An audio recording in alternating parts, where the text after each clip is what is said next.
आवयुक्त शौचास किंवा रक्तमिश्रित आव ह्या लक्षणांकडे कसं बघता येईल?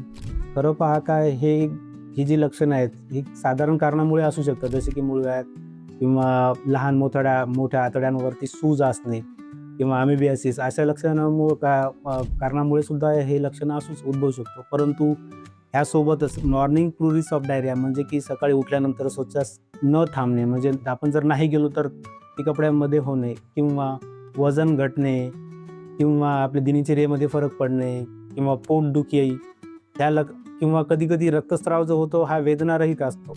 तर हे जेव्हा लक्षणं आपल्याला जाणवतात, तर हे जे लक्षणं आहेत, तर हे लहान-मोठ्या आतड्याच्या कॅन्सरचे सुद्धा लक्षणं असू शकतात. तर आपण कृपया अशी लक्षणं जाणवल्यास तज्ञ डॉक्टरांचा सल्ला घ्यायला पाहिजे.